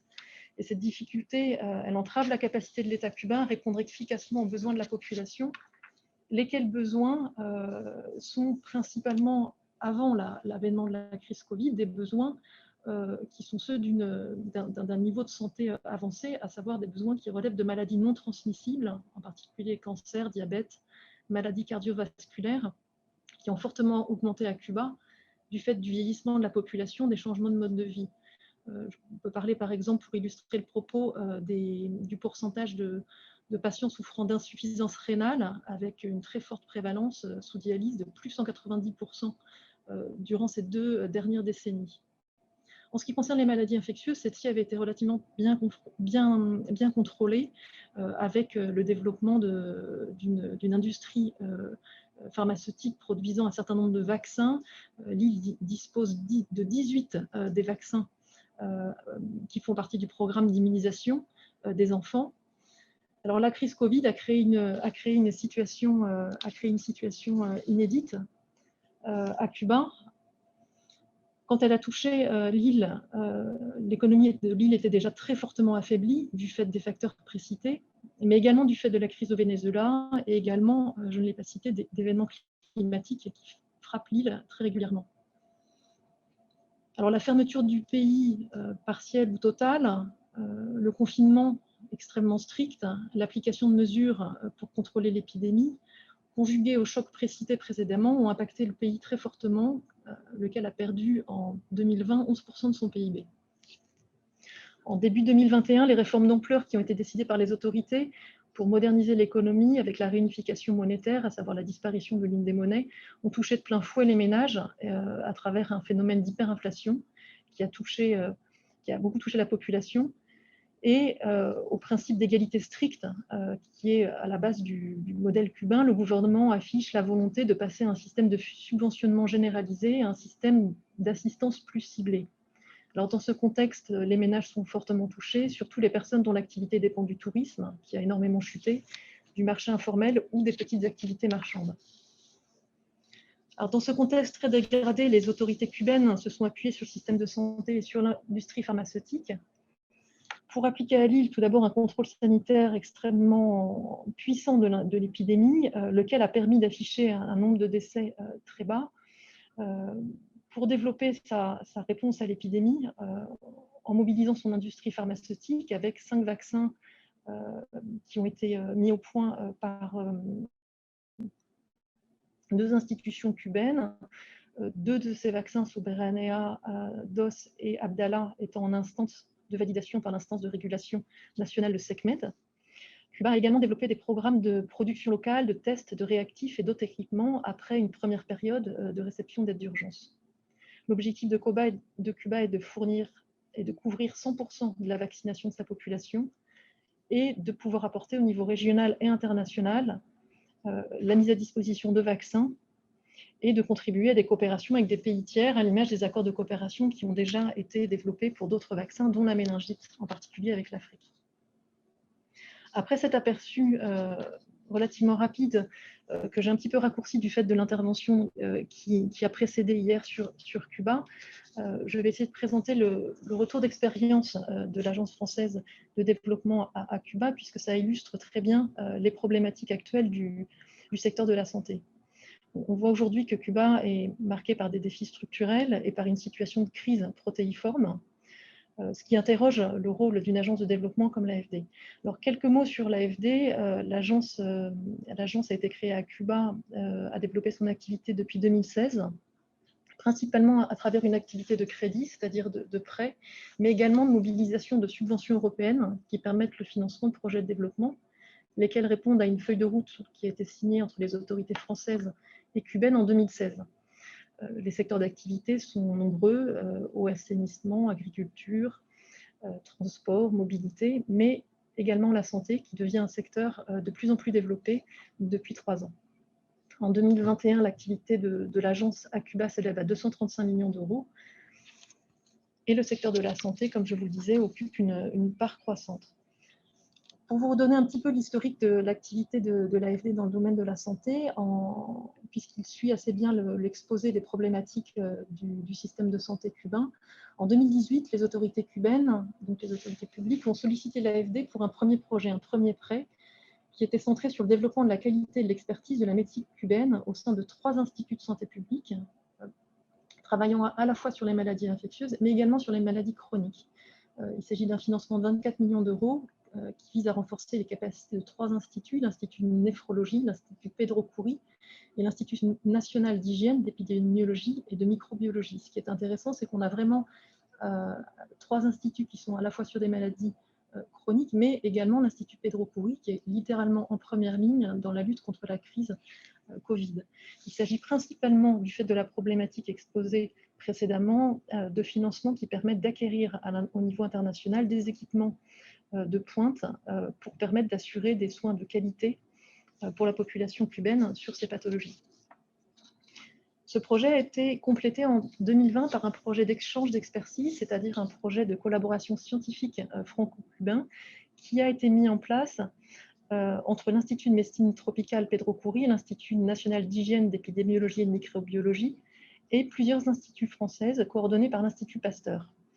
2 domaines de recherche sur les agents microbiologiques et maladies infectieuses associées et sur les maladies chroniques. En 2020, les autorités nationales ont sollicité de nouveau l'Agence française de développement pour un nouveau financement centré sur l'Institut Finet, un financement en prêt de 25 millions d'euros. Ce financement est très intéressant puisqu'il permet d'illustrer la stratégie et le positionnement de Cuba sur les questions de vaccination. Il s'agit à travers ce financement d'améliorer la disponibilité et l'accessibilité des vaccins contre la méningite pour répondre à la fois à la demande nationale, la demande cubaine, face à l'épidémie de méningite, mais aussi aux besoins de certains pays en développement et pays à revenus intermédiaires. On parle ici principalement des pays de la ceinture sahélienne, principalement extrêmement touchés par la méningite, et les pays à revenus intermédiaires qui ne peuvent pas financer, tout comme les pays les plus pauvres, l'achat de vaccins dernière génération contre la méningite. Donc, le projet de l'AFD vise à la modernisation et à l'amélioration des standards et normes de qualité de production de l'IFV, l'Institut Finet de vaccins, à l'augmentation, la diversification des capacités de production, mais également au renforcement de l'innovation. Ici, l'AFD, au final, va financer, à la demande de l'Institut Finet, la production de vaccins contre la méningite ancienne génération, c'est-à-dire des vaccins qui n'étaient plus fabriqués que par Cuba et qui sont destinés, comme je vous le disais, à des pays qui ne peuvent pas financer les vaccins dernière génération. Et cette mise à disposition de vaccins se fait à travers de l'UNICEF et de l'OMS, qui jouent un rôle de coordination et d'intermédiaire pour mettre à disposition ces vaccins dans les pays bénéficiaires. Donc, on a un exemple à travers ce projet Finlay, un exemple de coopération trilatérale extrêmement intéressant, où Cuba produit un vaccin, un bien en santé publique, qui met à la disposition d'autres pays à travers une coopération trilatérale. Alors, face à la crise Covid, l'AFD donc appuyait déjà 3 instituts de santé publique et l'Institut Finet, qui est l'une des deux institutions productrices de vaccins avec le CIBG. Face à la crise Covid, l'AFD a développé l'initiative Santé en commun, qui visait partout dans le monde à permettre de répondre via des mécanismes d'instruction accélérée, des mécanismes de flexibilisation de nos opérations, à répondre rapidement face à la crise Covid et rapidement aux besoins des autorités nationales. À Cuba, la première demande qui a été faite par les institutions auprès de l'AFD a été de flexibiliser les financements alloués au premier prêt sur les 3 institutions publiques de façon à pouvoir financer dans l'urgence du matériel pour l'Institut Pedro Coury, donc en première ligne face à la crise Covid. Cette flexibilisation a permis l'achat de matériel de protection, 180 000 kits de respirateurs et de tests Covid qui ont été acheminés via des importations en urgence au pic de la crise. Cette mobilisation a été compensée par ces financements ont été compensés par la mobilisation par l'AFD d'un financement européen en dons qui a permis de maintenir les équipements qui étaient prévus initialement à destination de l'Institut Pedro Coury dans le cadre du premier projet. Donc, cette première approche pragmatique a permis à la France d'afficher à Cuba un premier soutien important face à la crise. La crise persistant et la situation à Cuba restant extrêmement compliquée, du fait des moyens de production et du choix des autorités cubaines de recourir à leur aux capacités cubaines pour la production de vaccins, l'AFD a été sollicitée de nouveau en 2021 dans la continuité de ce qui a été fait en 2020 dans le contexte de crise pour un appui plus durable, plus structurel dans le cadre de l'initiative Santé 2 en commun, donc qui prend la suite de l'initiative Santé 1, pour financer un projet de renforcement des capacités de production des vaccins contre le Covid et également de contribuer à travers ce financement à maintenir les vaccins qui aujourd'hui sont mis sous tension du fait de la concentration des moyens de production cubains sur les vaccins Covid, qui constituent une urgence de santé publique pour la population. Donc aujourd'hui, l'AFD instruit un nouveau projet de façon à pouvoir mettre à disposition des autorités cubaines un crédit permettant de répondre à l'amélioration de la qualité de la production et des capacités également quantitatives pour mettre à disposition de la population cubaine de façon durable, c'est-à-dire au-delà de la campagne de vaccination qui a commencé actuellement, mais également pour le futur, des vaccins pour vacciner la population, mais également pour pouvoir promouvoir des accords de vente, des transferts de technologies et des accords de coopération avec des pays tiers. Ce projet est en cours d'instruction. Alors en conclusion, et pour revenir au titre du séminaire Santé pour tous, l'exemple du système de santé cubain illustre bien la problématique et plusieurs enjeux. Tout d'abord, l'enjeu pour l'État qui est confronté à la crise de tenter de limiter celle-ci tout en étant confronté à l'augmentation des inégalités produites par les mesures sanitaires, mais également l'enjeu de parvenir face à la crise à démontrer les atouts d'un système de santé relativement atypique dans un pays en situation de grande crise économique, en contribuant à une santé en commun au niveau national, mais également au niveau international. Et à cet égard, les prochaines semaines et les prochains mois, car comme vous le savez, les candidats vaccins Soberane et Abdallah aujourd'hui n'ont pas encore fait l'objet de publications et de reconnaissance et de validation, qui sont en attente actuellement. Donc les prochaines semaines et mois seront particulièrement intéressants pour voir comment cette contribution cubaine peut jouer un rôle. Je vous remercie. Merci beaucoup de cet éclairage très précis sur le cas cubain. Et sans attendre, je vais passer la parole à notre dernier intervenant, Monsieur Yazdan Pana, directeur de l'ANRS et de l'Institut I3M et chef des services maladies infectieuses et tropicales à l'hôpital Bichat. Oui, bonjour et merci tout d'abord pour votre invitation. Donc effectivement, je vais vous parler de l'inégalité dans le financement de la recherche entre le Nord et le Sud et essayer de vous dire comment une agence comme l'ANRS peut éventuellement réduire cet écart, notamment pour les maladies infectieuses. Alors, en fait, j'ai essayé de prendre l'exemple de Covid, parce qu'on ne parle que de ça, parce que je pense que aussi le Covid permet de voir ce qui se passe habituellement, mais que tout a été mis sous un microscope pour qu'on le voit encore mieux. Et que finalement, quelque part dans l'ensemble de nos sociétés, la Covid a permis de voir des dysfonctionnements qu'on ne voyait pas au temps habituel. Alors, ce slide, c'est un travail. Alors, on ne voit pas en haut parce que c'est apparemment, je ne sais pas pourquoi on ne le voit pas, mais en tout cas, ça, c'est. Il y a un site qui existe qui s'appelle le UKCDR.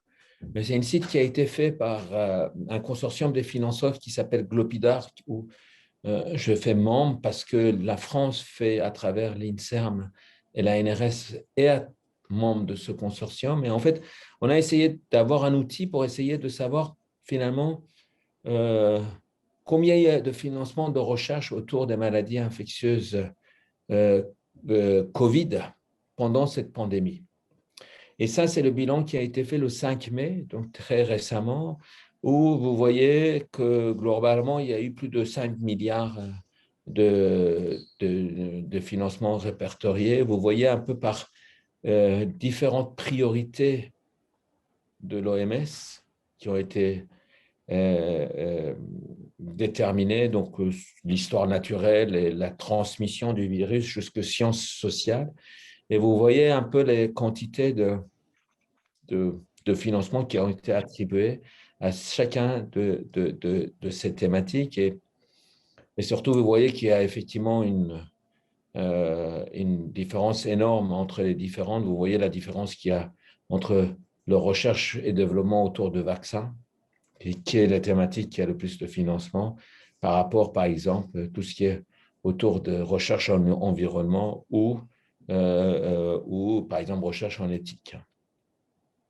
Alors, ce n'est pas exhaustif, mais c'est un outil qui permet de voir finalement où sont les financements, où sont les gaps, etc. Alors, pourquoi je vous présente ça? Parce que le même outil permet de dire combien il y a eu de projets financés dans le monde. Et là, vous voyez les projets financés dans le monde, et bien sûr, alors il n'y a pas les sommes, mais il est évident que plus il y a de projets, plus il y a de financement. Et là, vous voyez la distribution des financements et la distribution des projets. Et vous voyez que, comme attendu, les deux pays qui sortent de loin comme les grands financeurs et comme les pays où il y a les plus de projets, ben, c'est les États-Unis, d'une part, et le Royaume-Uni, d'autre part, qui ont le plus financé de projets, qui a eu au total 10 000 projets financés. Et après, maintenant, on va regarder le nombre de projets un peu par continent pour essayer de montrer et essayer de chiffrer cette inégalité qui est effectivement importante. Là, vous voyez l'Europe. Et vous voyez que sur les 10 000, ben, il y a quasiment pas loin de la moitié qui viennent de l'Europe, avec beaucoup en Angleterre, mais ailleurs aussi. Ben, la France, il est derrière. Et par ailleurs, vous voyez la pauvreté des projets en Afrique. Sur les 10 000 projets qui ont été identifiés par cette base de données, qui peut ne pas être complètement exhaustive, hein, mais qui est pas mal, il y a uniquement 347 projets en Afrique. 345 sur 10 000. Et donc, en gros, moins de 5%. Et vous voyez, en plus, si on regarde en Afrique, les 2 ou 3 pays où il y a le plus de projets, sur les 347, il y a plus entre 50 et 100 qui sont de l'Afrique du Sud et le Kenya. Et après, vous voyez que les autres pays, c'est vraiment pas important. L'Amérique latine et l'Amérique du Sud, c'est mieux, mais encore une fois, compte tenu de ce qui s'est passé et compte tenu de l'impact de l'épidémie dans ces pays-là, de nouveau, c'est largement insuffisant. Et vous voyez cette inégalité qu'on peut identifier comme ça. Donc, 869 projets, donc moins de 10% de projets en Amérique latine. Et encore, il y a 505 uniquement au Brésil. Donc, voilà comment illustrer de manière un peu objective, en utilisant le cas de Covid, cette inégalité que vous voyez sur les projets de recherche, alors qu'au cours d'une épidémie, la recherche fait partie de la riposte. Donc, s'il n'y a pas eu de recherche qui fait partie de la riposte et de la réponse, c'est qu'effectivement, il y a une inégalité importante qu'on constate tous les jours. Alors, à partir de là, l'idée, c'était de lier ça un peu à l'ANRS, maladie infectieuse, qui est une nouvelle agence de recherche intégrée sur les maladies infectieuses, qui est une agence autonome de l'INSERM, qui a été créée en janvier 2021 par la fusion de l'ANRS historique et de Reacting, qui était un consortium qui essayait d'animer et coordonner la recherche. L'objectif de cette nouvelle agence, ANRS, c'est d'animer, de coordonner et d'évaluer le fonctionnement de la recherche en général et, d'autre part, de financer la recherche. L'idée, c'est vraiment d'avoir un continuum, parce qu'on pense que c'est extrêmement important, entre l'animation et le financement. On n'est pas simplement une agence de financement parce qu'on pense qu'il faut coordonner la recherche en même temps que financer.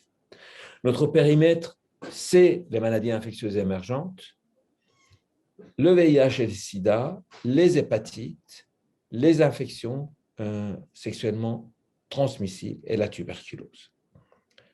L'idée, c'est d'impulser des projets et d'écouter les chercheurs. Et surtout, ne pas dupliquer et donc coordonner. On essaye de faire tous les domaines scientifiques parce qu'on pense que c'est important qu'il y ait un continuum. La recherche ne doit pas être cloisonnée. Il faut aller de la recherche fondamentale jusqu'à la santé publique, les sciences humaines et sociales et la recherche clinique et opérationnelle. Il faut que tous les champs thématiques, que ce soit préventif, que ce soit le vaccin parmi les préventifs, que ce soit le diagnostic, le traitement, les interventions en santé publique, les organisations de systèmes de soins, les aspects sociaux et sociétaux doivent être impliqués. Il ne faut pas simplement s'occuper de l'homme, mais aussi de l'animal, de l'environnement, parce qu'on sait que l'émergence arrive d'abord chez l'animal, que 75% des maladies infectieuses émergentes sont d'origine animale.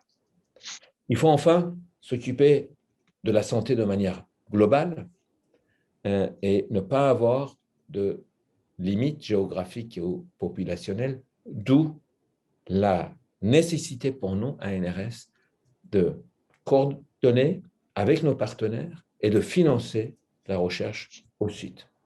Alors, je vais passer cette diapositive parce qu'on présente les différents départements de notre agence. Je voulais dire simplement qu'on a un département qui s'appelle Stratégie et Partenariat, que je vais détailler.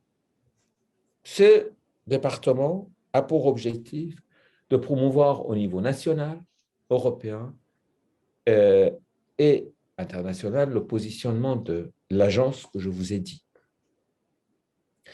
D'avoir une réflexion prospective, de proposer des thématiques tout en écoutant les chercheurs sur lesquels on travaille. D'essayer de mettre en place des partenariats avec des pays à ressources limitées. De travailler parce qu'on pense qu'une réponse avant tout, c'est des infrastructures, des capacités. Donc, une des thématiques extrêmement fortes pour nous, c'est le renforcement des capacités et la formation. Mais il faut aussi des appels à projets, il faut aussi une animation. Donc, il y a des groupes de travail au sein de l'agence pour animer, sur le plan scientifique, des stratégies de recherche.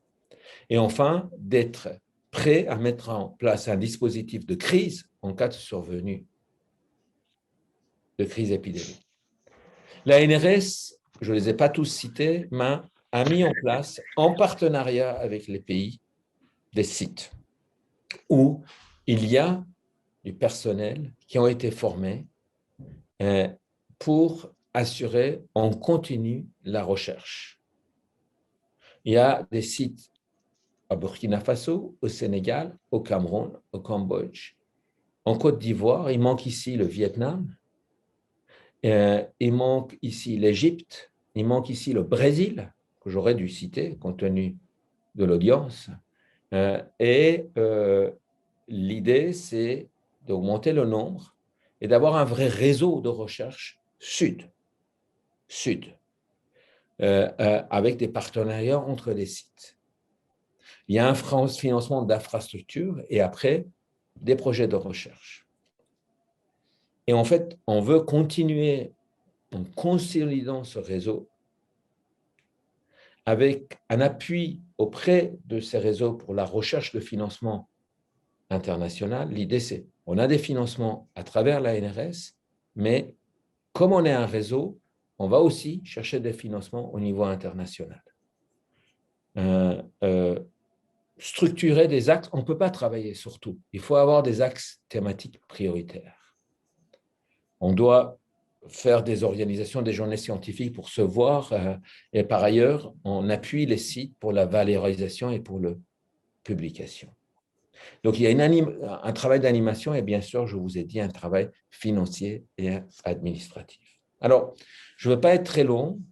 Je voulais juste vous donner un exemple pour que vous ayez un chiffre.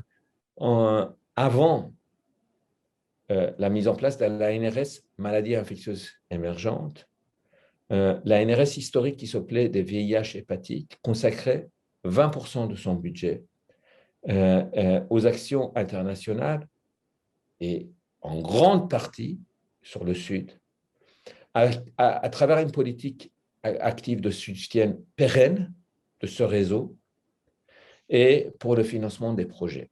Et l'idée, c'est non seulement de ne pas diminuer, parce qu'on veut doubler le financement de l'agence qui s'ouvre aux maladies émergentes, mais également de non seulement pas baisser, mais aussi augmenter la proportion de budget qui est réservé aux pays du Sud.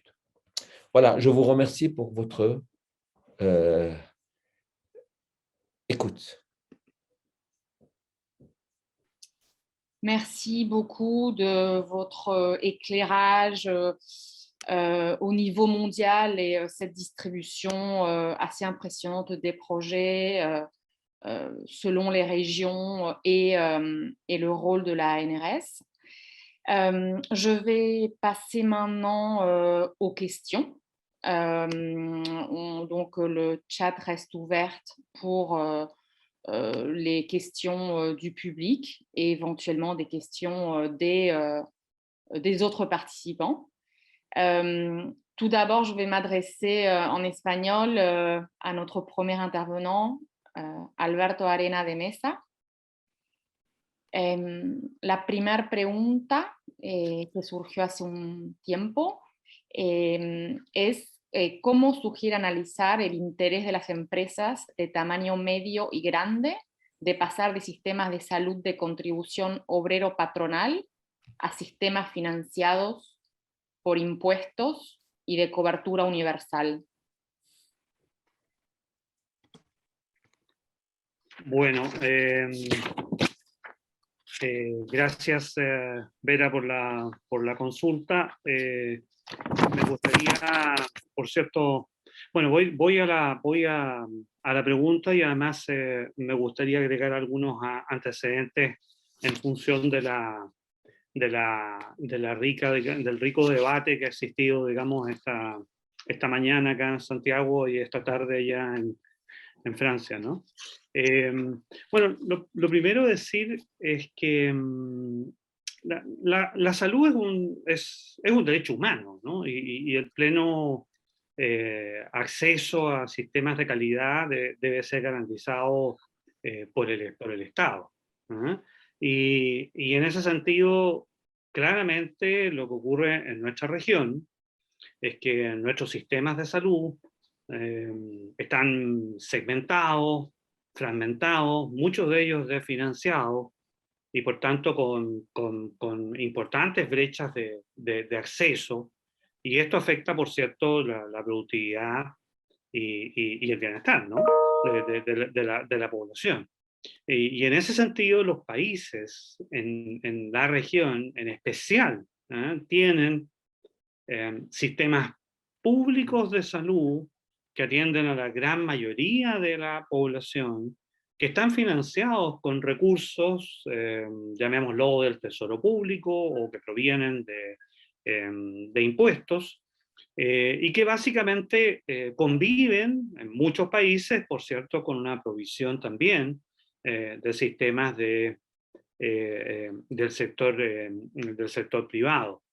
Entonces, yo diría de que hoy día la institucionalidad del sistema de salud y su financiamiento tiene que ver con los clásicos sistemas de seguridad social, donde hay contribuciones a la salud por parte de la población, pero hay básicamente un financiamiento muy, muy sustantivo de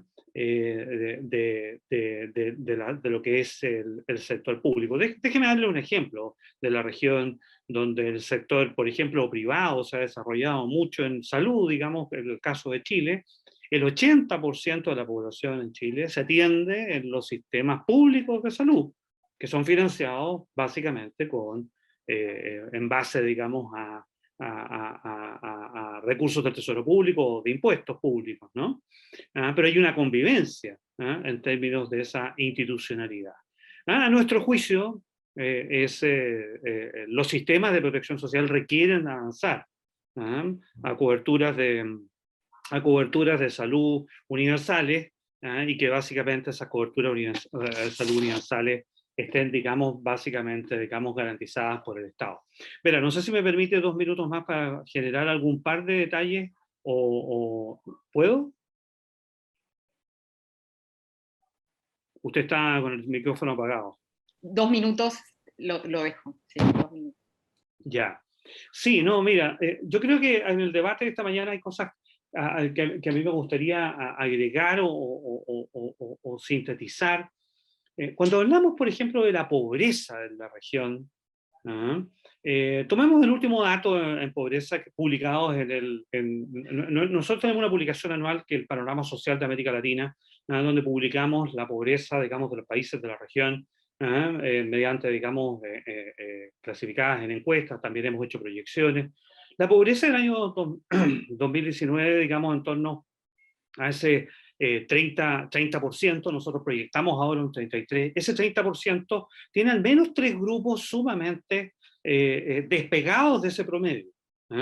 Los niños, niñas y adolescentes, los menores de 14 años, tienen una pobreza, del 47%, el mundo rural tiene una pobreza del 45%, y el mundo afrodescendiente o los pueblos originarios e indígenas un 45%. Entonces, cuando hablamos de pobreza hay una dispersión, tanto en temas etarios como en sectores donde la protección social se debe hacer cargo. Y en ese sentido, la pandemia encuentra a la región en una situación bastante, desmejorada, con pobrezas que estaban aumentando, y en ese sentido los programas de protección social de emergencia, las transferencias monetarias de emergencia han sido sumamente significativas, han implicado, cubrir a casi al 49,7% de la población. Es un gasto de 1,25% del PIB, en el año 2020. Y como mencionaba Merique, estas transferencias, básicamente han permitido que la pobreza no aumente tanto, ni la pobreza extrema no aumente tanto. Nuestra estimación es que hay 3,5 puntos porcentuales, 21 millones de personas, 21 millones de latinoamericanos han salido o han podido no ingresar a la pobreza producto de las transferencias monetarias de emergencia, de los cuales 20 millones son latinoamericanos que no entraron a la pobreza extrema. Y en ese sentido, uno de los llamados que nosotros hemos hecho en CEPAL, sumamente importantes para el año 2021, es mantener estas transferencias monetarias de emergencia, tanto en su cobertura como en una suficiencia en la prestación para que justamente logren, sacar a las personas de la pobreza. Y cierro solo con un tema respecto muy vinculado al debate que tenemos, de salud en este panel, que tiene que ver que el control de la crisis sanitaria, porque esta es una crisis sanitaria que genera una crisis económica, social, en muchos países de América Latina, una crisis política también, ¿no? Esta crisis sanitaria, el control de esa crisis sanitaria, es decir, no va a ser posible si no hay un acceso universal y equitativo a las vacunas, algo que parece muy simple, ¿no? Pero tan lejano a la realidad de los países latinoamericanos. Si uno ve las estadísticas respecto de vacunación o de acceso, hay un tema, urge la solidaridad y la cooperación internacional para que los países de América Latina y el Caribe puedan acceder a planes de vacunación, y con eso intentar el inicio del control de la crisis, sanitaria y de la pandemia, y eso es, a mi juicio, dentro del marco de las políticas de salud pública, uno de los temas más importantes del debate actual que hay hoy día en la región. Gracias, Vera, por esos minutos. Gracias. Efectivamente, la vacunación es la condición sine qua non para la salida, para la recuperación económica y social. Y bueno, quizás el COVAX sea un programa que vaya a poder activarse más fuertemente justamente en este momento en el que el cono sur inicia el invierno. Voy a pasar a una pregunta para Meirijke Blofield. I will speak in English now, I'm sorry. to mix up 3 languages at the same time. There is a question for you on how were new cash transfer programs founded, if they were funded by debt, whether you know this or not. And this is a question for you and also for Ana Barrera Vivero, para saber si existen políticas específicas para las mujeres. So Medicaid, do you think if there are specific public policies targeted specifically for women? So you can answer both that question. Sure, thank you. So in terms of how they were funded, it varied by country, but yes, I mean, debt was a big thing, credit. But for some countries, credit was much cheaper given their strong ratings to begin with versus other countries where it's very expensive. And I think Chile and Peru had more reserves. They had much more fiscal space. Argentina had no fiscal space, and they also printed money to finance some of this, which also, I mean, ultimately the sufficiency of their transfers declined, and then they ran out of money because of inflation. And then some of the poor countries relied also on multilateral assistance. It's a good question also because that's one of the problems, and Alberto might have something to say on it, but maintaining these cash transfers now, they're actually not so expensive if you compare it to other, he mentioned, 1.25% of GDP, but still, you still need the money. So you have to find it from somewhere, and governments have been trying to, and they're running out of fiscal space completely. And they are, in some countries, they try to increase taxes, and that has been difficult. And in several countries, it didn't succeed. There's other countries where it's succeeding, but ultimately, to sustain this over the long term, it will require some kind of revamping, either more multilateral assistance, but also a better taxation system. I mean, the elites overall in the region are very undertaxed, and so it will require some kind of a fiscal pact. But overall, yes, credit, multilateral assistance in the case of Argentina, printing money. And in some countries like Ecuador, it was pretty clear. They have a dollarized economy, that their programs were so small because they simply did not have the money. They just couldn't get any money.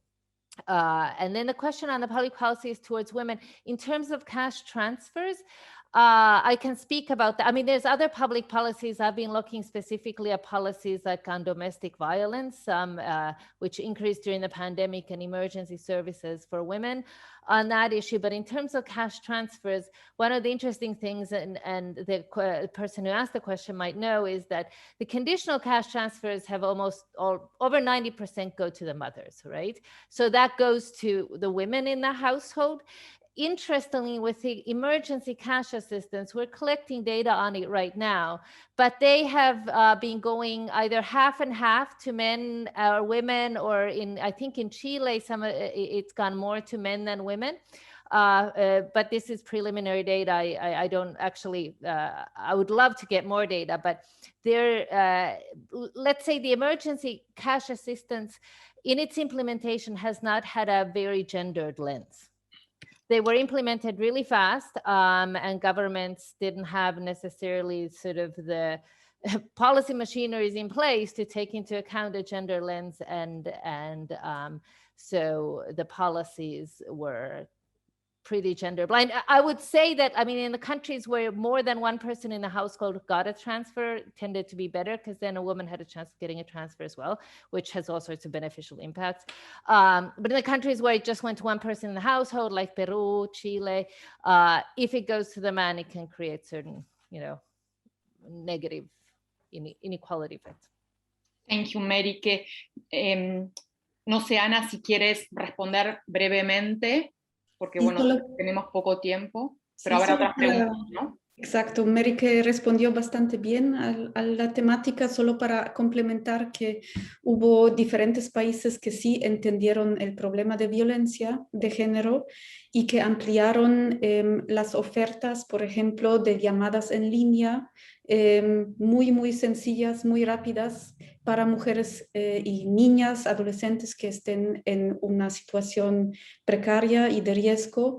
Y también se aumentaron campañas específicas, por ejemplo, para población analfabeta, con muy simples iconografías, flyers, brochures que se estaban distribuyendo masivamente en ciertos sectores urbanos, por ejemplo en el Alto, en Bolivia, para atender a la población femenina analfabeta sobre las medidas de seguridad, las medidas sanitarias, pero también lugares donde podían pedir ayuda en situación de riesgo. Y también sé que a nivel internacional se está ahora hablando mucho más sobre el tema de reconocer el tema de los cuidados, reducir también el trabajo de los cuidados o redistribuir la carga entre ambos géneros. Y justamente existe el Foro de Igualdad que inició en el mes de marzo en México, pero es una iniciativa conjunta con Francia y con ONU Mujeres. Y en este nivel también se está discutiendo mucho de armar alianzas en favor de un mayor reconocimiento, redistribución y compensación también más equitativa de las cargas. Entonces, esto es algo prospectivo que se está haciendo, pero creo que vamos en una muy buena dirección. Gracias, Anna. Et maintenant, je passe à notre dernier intervenant, Yazdan Pana. Il y a une question pour vous. Si vous connaissez les actions de l'IRD en maladies émergentes, en particulier en Amérique latine, sur les zoonoses avec une approche One Health, et si cela peut-il intéresser l'initiative MIE de mieux connaître les partenaires latino-américains dans ce domaine? C'est une question du public. Oui, bien sûr, l'IRD, non seulement on le connaît bien, je vous ai dit, l'ANRS est une agence où l'ensemble des institutions de recherche font partie de conseil d'orientation qui est un peu le conseil d'administration de l'agence. Et l'IRD, ça fait partie de nos partenaires les plus importants et les partenaires avec qui on travaille beaucoup.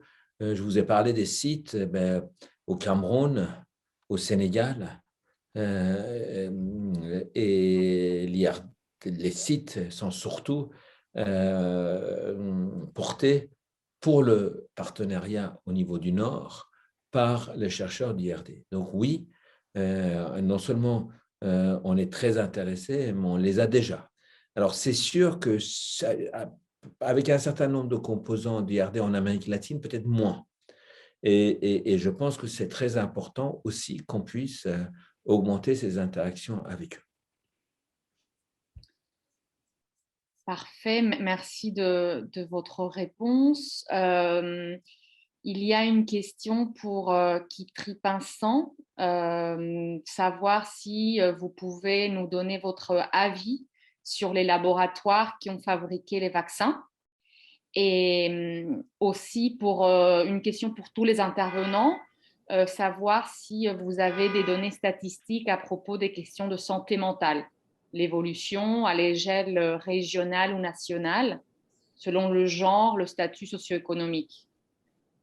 So the second question is for everybody, and it's regarding mental health, whether if you have data on evolution, this regional or national level, gender, socioeconomic status breakdown. Vous voulez que je commence pour la santé mentale? Enfin, non, allez-y. Je pense que... Oui, allez-y. No, please, Mary, you can go on. No, lo único es que yo no sé sistemáticamente, aparte de México, que lo evaluaron a través del tiempo y la salud mental en términos de estrés y ansiedad, y también incertidumbre por poder cubrir las necesidades básicas. Y no con mucha sorpresa, las mujeres de las clases bajas tenían como su salud mental sufrió lo más, que no es sorprendente, eso nada más.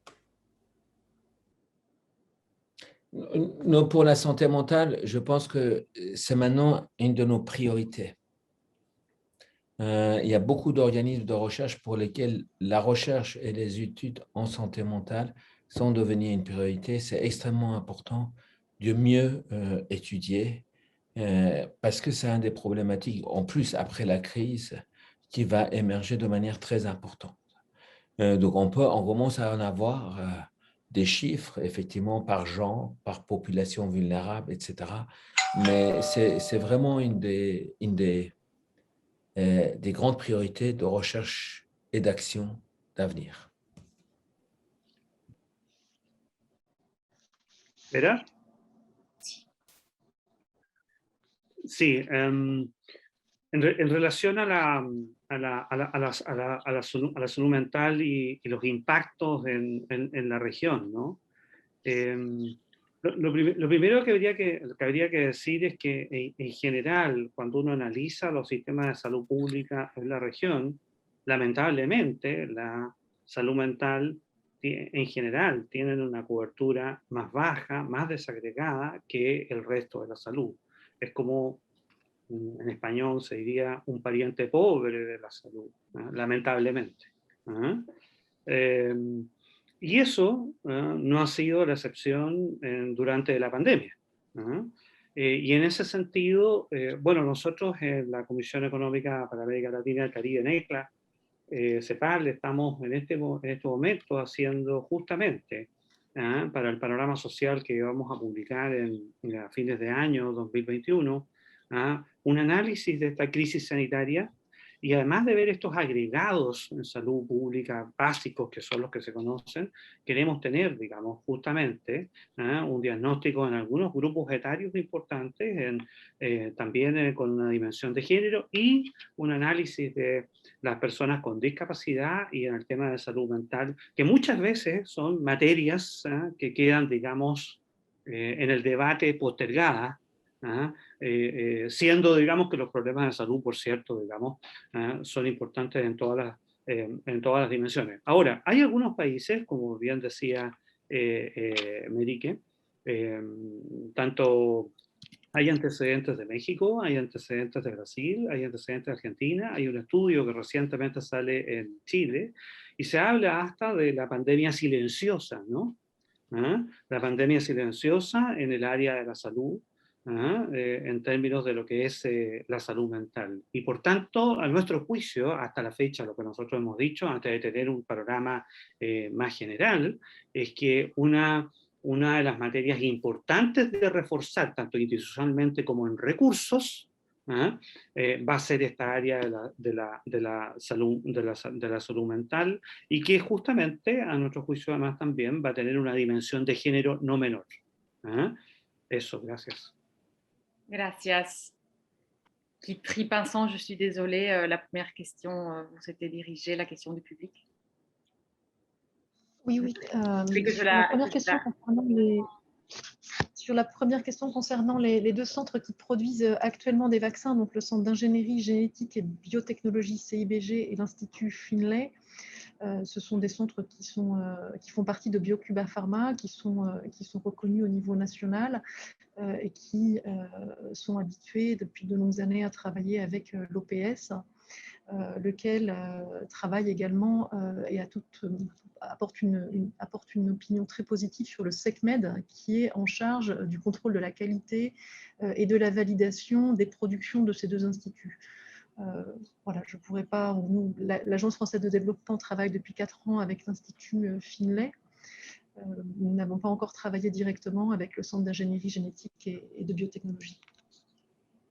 Concernant la santé mentale, évidemment un sujet très important sur lequel à Cuba nous n'avons pas accès à de l'information encore statistique fine.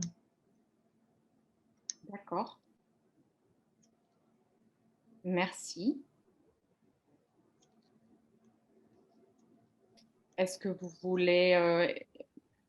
est-ce que tout le monde a intervenu par rapport à la réponse de santé mentale? Je pense que oui.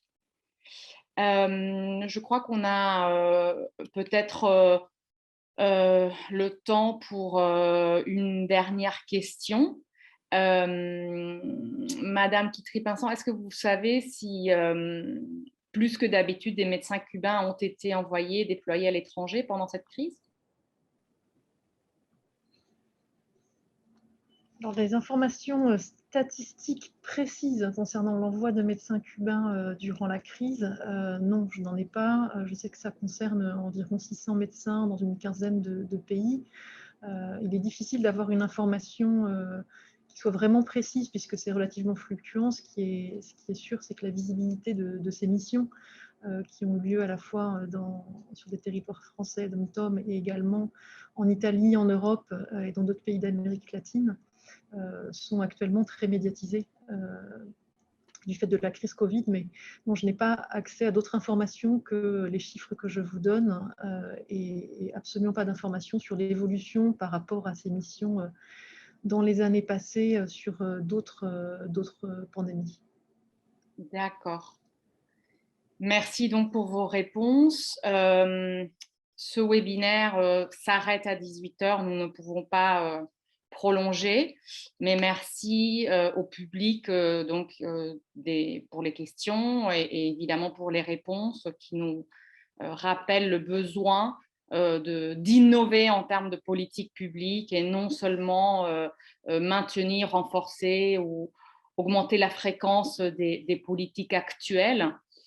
Donc, bon, merci beaucoup aux interventions, à vos présentations. Muchas gracias. Thank you very much. Demain, il y a une troisième table ronde à 16 h, entre 16 h et 18 h, intitulée « Quelle participation de la société civile aux politiques publiques de santé ?» Donc, merci encore à ELAC et l'IDEA. Je vous souhaite une bonne fin de journée et donc à demain à tous.